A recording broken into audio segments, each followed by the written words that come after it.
akala niya nagkamali kayo ng show na pinuntahan, no? Just a quick throwback on that and tawag dito. Siyempre, good morning, good evening, whatever. This is Room Fillers Podcast, your collector's podcast, and obviously this is Charles, your host, and very special guest for today. Lakas ng sound ko. Anyways, kasi ang hirap niyang hagilapin, no? And hindi niya ako binibigyan ng time porket di na kami nasa same organization. And I think I gave you a preview on what we'll talk about today, obviously more about K-pop, pero gusto ko rin mag-trip to memory lane while doing that again.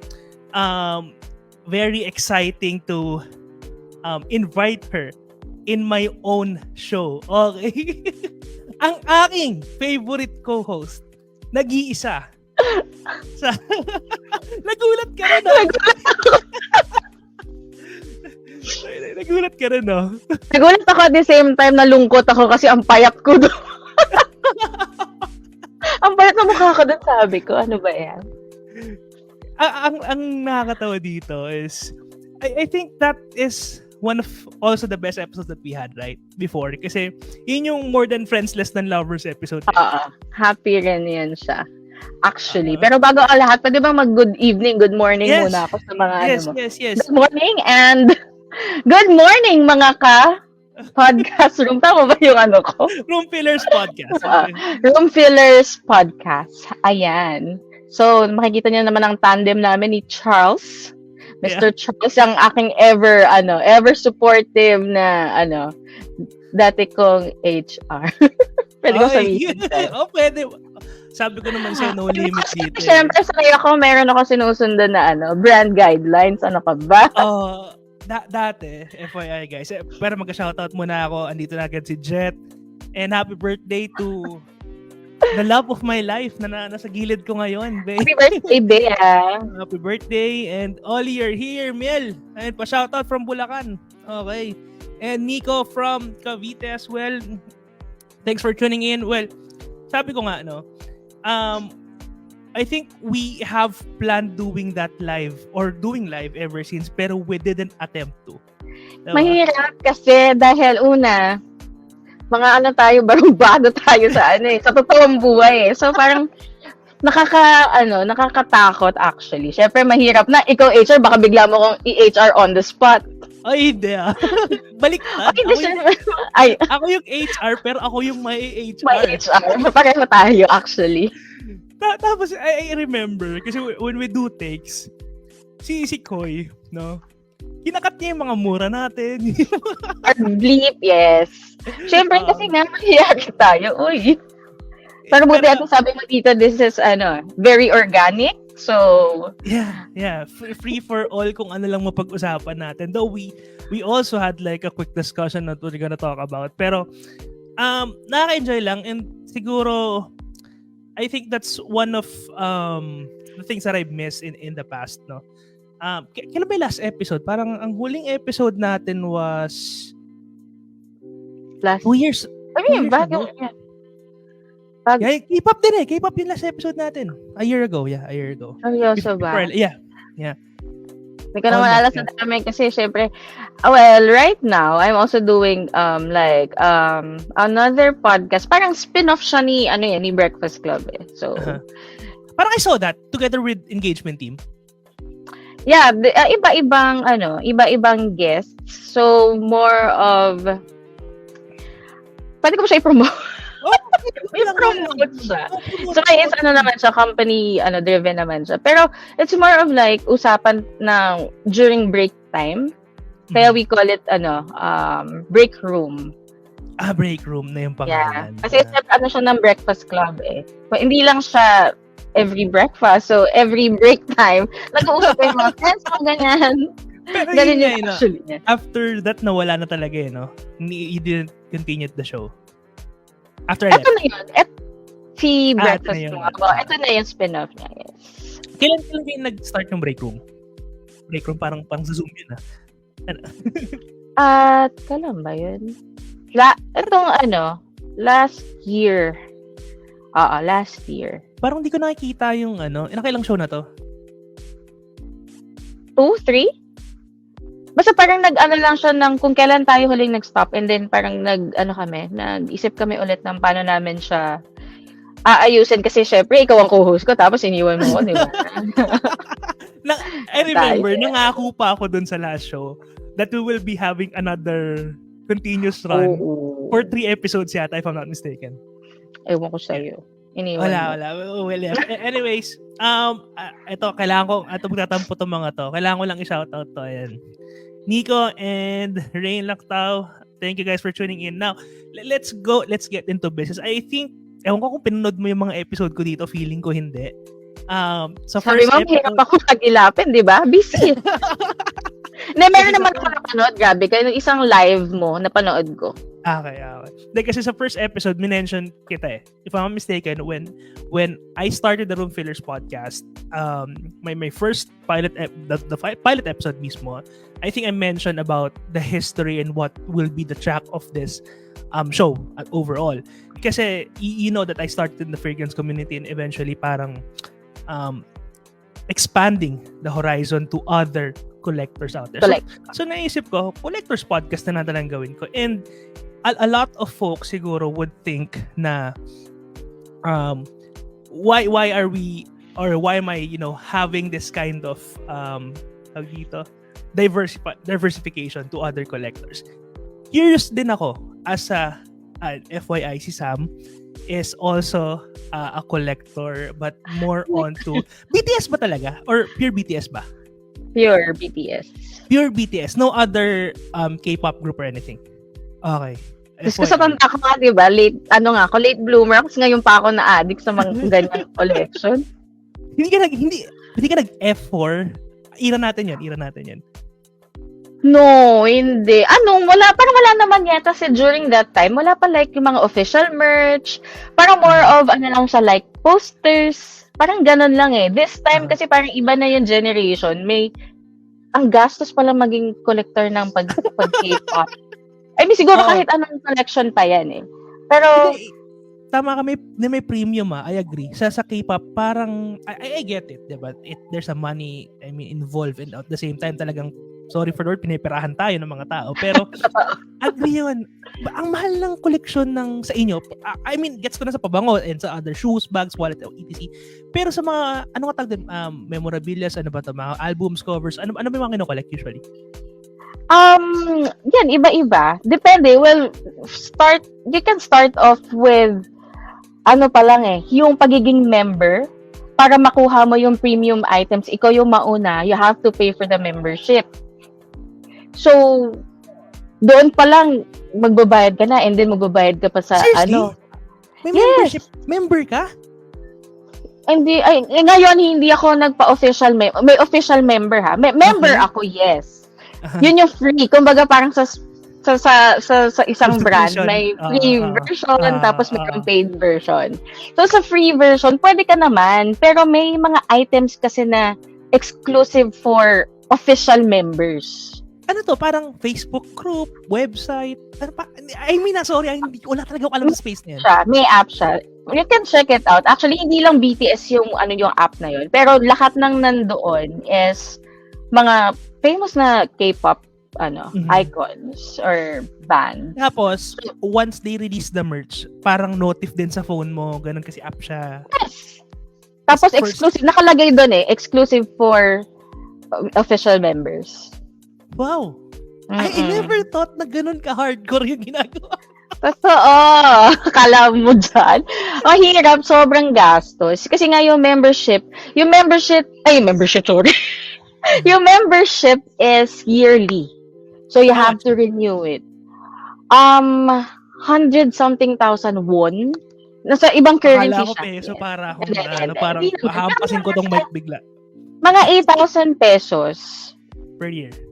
Per year. And then, meron pang pack yun. Para makuha mo yung membership pack, may additional payment at hindi siya kasama doon. Lahat talaga may bayad. Ano yung tax? Sorry. Ano yung tax? Pack. Membership pack. Membership pack. Okay, so parang So may VIP level, may member level. Ganun yan, tama? Yes, oo. Yeah, okay, exactly. So almost this, no, parang ako, I never thought, I only thought, ito yung understanding ko. Kapag nasa ganung level ka is, usually when you guys have releases on, let's say, items, merchandise, yung popular ones that I saw in the market, I saw in the usual Facebook groups, even as yung mga ginagamit sa concert. Right, Akala ko ganun lang. No. Okay. Anong Siguro hindi mo kahit hindi mo nasabihin yung presyo. Pero ano yung pinaka for you valuable na na-collect mo through the BTS era? Collect? Siguro yung for now, yung pinaka-mahal ko na sway ako is yung cellphone. Kasi hindi ko naman kailangan ng bag. I mean, yung flip, kasi sobrang promoted, diba? Sobrang promoted. Tapos yung song kasi sobrang... So, napabili ako, di oras. Alam ko lang, nasa IBEX pa ako nung nabili mo yan, tama? Kasi inasar ka nila eh. Inasar ka nila, coin nila. Kasi nga, sobrang iba yung impact kapag fan ka. Pero ngayon, tingnan mo, kasi nag-release sila ng bagong model. Siyempre, nag-upgrade yan every year. Yeah. Hindi ako bumili because nasa army na sila. So, parang hindi masyado to-promote na nakulangan ng pag-advertise. Mm-hmm. Tapos yung bias ko dun sa group, hindi niya masyado So, sabi ko, susunod na akong bibili kapag nakalabas na sila ng army. So, na military. Yeah, sa Facebook groups din, you do, I mean, may mga groups din yan, may mga buy and sell din yan. Mm-hmm. So, same as the usual collector. Now, ang pinagtataka ko, bakit dito, may specific na parang, or may mga hidden ba kayo na parang, kasi kami, we have like a gray market eh. No? So, may mga gray market kami sa pabango. Yung mga hindi mo nakikita sa grocery, sa department store. So, do you guys also have that kind where you ship out items coming from other countries, mga ganyan? Oo. Kasi yung sa app na binibili ko, hindi rin, straight from Korea yun eh. Puro Korea na nag-release? No. So, meron din Taiwan version, meron din Japanese version. So, magkakaiba yan. Kapag exclusive limited for coming from this country, iba yun, hindi yan i-release sa iba. Ganyan. Kunyari, may mag-hoard, may mag-resell. meron ko pero hindi ko siya mabili just because iniisip ko kung ang hirap niyang hanapin at the same time, pero gustong-gusto ko siya. Mahjong tiles. Kasi mahilig ako mag-mahjong. Tapos naglabas sila ng version ng BT21 which is the parang mascot version ni BTS. Ganyan. Okay. Yung gustong-gusto ko siya, mahirap siyang hanapin and at the same time, medyo mahal siya kasi 10,000 para sa mahjong na tiles. Yeah. Yun. Grabe, hindi ko ina-expect na I was in the thought na parang as simple on the facade. Like kayo din naman, when you encounter other collectors, na inisip nyo na as simple as this. Pero when you deep dive into it, ang dami pa pala. Curious question, I think marami ng naggugulo sa comment section, and obviously they might ask because again, this majority of the people watching are fragrance collectors as well. Were you influenced also, or alam mo rin ba yung mga ginagamit nilang pabango that you bought that as well? Mga more on kasi ganito yan. So sila, kapag meron silang, actually minsan kahit hindi nga, sorry. Kasi when we watch live, nagla-live video sila kasi. So minsan meron lang silang ginagamit like water bottle, kahit hindi nila pinopromote, it's just talagang personal use. Or makikita mo sa background nila, kunyari, parang kitchen. Tapos makikita mo doon may hand yung soap. mga items nila. Oo, yun. Binibenta yun. Grabe ang hype doon. Kakaiba, actually. Meron din ako mga nabili naman yata. Mga scent, mga parang pang room scent, ganyan. Minsan sobrang babaw na lang eh. Pero, yes. Kasi ganon siya. Meron, I think, naging issue before, if I'm not mistaken. Nakalimutan ko kung drink ba yon or... Parang alam ko yan. Parang si Jungkook, meron siyang iniinom, tapos nakita ng isang fan and then pinost. Tapos siya, naubusan na siya kasi nung nakita nga, hinored na mga fans. Ganun siya powerful. Pero yung tinatanong mo kanina kasi, ginagamit nila mostly kasi yung mga pinopromote nila is super like luxury brands eh. Yung talagang inaano nila.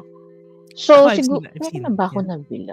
Hindi ko sure kung may nabili na akong nun. Parang hindi. Kasi super expensive like LV. Yeah, LV, I've seen yeah. Pag yung LV na pinopromote nila, simpleng, parang yung mga bags, talaga parang limited edition. Hindi ko alam, basta super duper mahal. OA na yun, pang mga literal na ibang levels na yun. Ano pang, pero may mga wearable ka ba na mga items? Na... Ayun, so, sa akin kasi yung collection ko is more of wearables. Hindi ako into albums. Kasi, alam ko namang i-display lang siya. So, parang, hindi siya useful for me. Talagang magiging clutter lang siya eh. Although, may akong mangilan-ngilan, binigay sa akin na kumbaga kung ako, if I'm gonna buy it for myself, hindi masyado ko interested. I'm more into damit. Kasi alam ko masusuot ko siya. Tapos, may madami rin akong display na toys, actually, na mga Funko or yung Nendoroids. Ganyan. Justifying the gastos. Hindi, sobrang happy ako, nakikita ko lang siya. Wala kasi akong picture, sorry, dahil nag-ayos ako. Pero, kasi nakikita ko lang siya. Kahit mga magnets na mukha nila, na ballpen, naka-display ka lang, okay na ako dyan. Pero yung album, hindi masyado. How many concerts have you watched? During pandemic lahat. Dun din sa app, so you have to pay for hindi siya free. So kailangan so kailangan mo ng member ka dun sa app na yun, sa Weverse app para ma-access mo siya. Yeah. Grabe. Lahat ng concert. Kaya pala yung parang if I'm not mistaken during pandemic, may nag-share ng multiple story ng concert nila. Yung parang yun nga, virtual concert yata yung ginawa nila. Yes. Okay, naalala ko. I think nakita ko nag-story ka rin, napakarami nun. Oo, may sarili akong folder para hindi ko siya malimutan. Naalala ko, ikaw nga tayo nakita ko nun. Parang... Saka hindi pa, itong levels kong to, hindi pa to diehard fan. Yeah, I'll use the term I've seen worse. Diba? Kasi iba meron talaga like cars, yung buong bahay ni literal BTS. Kasi meron din sila mga Chinaware, ganyan. Na parang, hindi naman ako ganong level. Pero at least, I can still call myself a collector. Oh. And, bago na, before we jump into another one, konting lang. Actually, yeah, I've seen this one particularly kasi sa Fragrance Group as well. Yeah. Ayan, nakikita ko, yeah. Yung diptyque na ginagamit ng very familiar. An expensive diptyque could cost around 12, if I'm mistaken, 15. Mga ganyan. Hindi, meron ba dito? Kasi hindi ako parang nakita ko siya sa Marina Bay. Yung nag-SG ako, pero nakita ko. Yeah, ito rin, nakita ko rin to. Nakita ko rin sa groups to. Grabe, parang hardcore. I'm using Joe Malone. Ano bang, maraming mga JM eh. Ako hindi ko alam Anong scent ni Jimin? Kasi ako, I'm using Joe Malone, pero my go-to scents are, si Nectarine, syempre, and then si Wood Sage and Sea Salt. Oo nga, pala nakalimutan ko tanong yan, no? Pero I think napag-usapan natin one time yan. Marami ka ring Zara, Joe Malone, and... madami akong perfumes. Parang hindi kasing dami no sa'yo. Iba naman yun. Hindi ako collector level. Ako? Talagang, pero siguro kasi before talagang ever since mahilig ako sa perfumes. Tapos gusto ko pa yung kunyari, paubos na siya, magtitiral ako na onte just to keep the bottle. Kasi syempre, ang gandang tignan kapag sobrang dami mong bottles, tapos magkakaiba ng itsura, diba? So, yun. Zara, neto ko lang na figure out. Ngayon ko lang parang naano si Zara. Kasi, talagang mas, ako sa perfumes, like the original ones. Pero bang for year ba kasi Zara? It's marami ding mga fans. Yeah. Parang pang everyday, not bad na siya. Magkano lang, di ba? Totoo naman. And, eto, do you chase like signatures and other things that are signed by the group? Kung meron, why not? Pero kasi super, ano na yan, na-appreciate na talaga yung, ano niyan, yung price niyan. So, medyo over the top na yung presyo. Tsaka, hindi mo rin kasi pwedeng, dahil may, alam mo, papalegit check mo pa if totoo or baka sinulatan lang. So, i-question yung legitimacy. Yes. Yes. Natatawa ako kasi we also do that, right? I mean, on a different level. Pero on that note, and people, also do fakes as well, overpriced stuff, hoard stuff. Parang yun naman common na sakit ng mga nagko-collect ng bagay, and they like doing it. And obviously, Question ko na, so sino nag-sign pag perfume? Like the brand, the maker? No, Paano? it's not the signature, but more on exclusives. What we call exclusives. So, halimbawa, there are releases only specific to a region, pwedeng limited edition, not technically a signature, but more on exclusivities on particular releases. Okay. So, Hindi kasi naisip ko rin, like sa mga Jordans, diba? Kasi meron din ako, mga konting mga shoes. Akala ko like yung meron din pirma. Kasi diba iba pinipirmahan yung shoes nung player. Hindi mo alam. Si Joe Malone, yung Joe Malone na brand, si Joe Loves, no? Yung gumagawa ng Joe Malone, umalis na sa Joe Malone. Meron na siya, it's Joe Loves. Look for it. Joe Loves na yung parang she created her own now. So dati kasi diba, yung perfumer, yung gumagawa ng perfume na yon, umalis na siya doon. Yeah, diba? Yun din, meron din kaming mga same as you, like people or icons, what we call perfumer, what we call, na we follow them as well in what they create and what they do. Then they also have this parang, collection as well on what they try to create, then we follow them as well. Pero medyo na yun, nitty-gritty. Now, tawag dito, grabe, I mean, nakaka-enjoy at ang huli kong tanong siguro, kumusta na yung battery life ng laptop mo?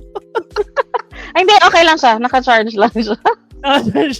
Alam mo yung wini-work ko, kanina ko pa minomonitor time, baka bigla akong patayin ni Sam dito. Hindi. Okay na yan siya. Naka-charge naman. Meron charging, icon. Sige. Tatanong tayo kung may mga question ba ang ating mga taong nasa live. Teka lang. Ayan, na-chat ko na. Nag-uusap, ginagawa na naman nilang chatbox yung ko, yung live ko, as usual. But anyways, Sam, ano pa ang ating aabangan or yung currently na ginagawa mo with, obviously, you're still part of IBEX, you're still doing stuff. Ano pa yung mga next nyo in IBEX? Watch out na lang. Hindi ko pa rin. Bawal na mag-usap ng work. Ano ka ba? Pero wala. Usually naman, ayan, I'm still doing social media. So, basically, doon at doon para naman iikot. Pero doon, bigyan mo ako ng bago i-collect kasi actually meron pa ako collect ngayon. Hindi mo siya like collection. Pero kasi nagko-collect ako ng stamps. Pwede ba yun? Ano din yan expensive stuff din yun.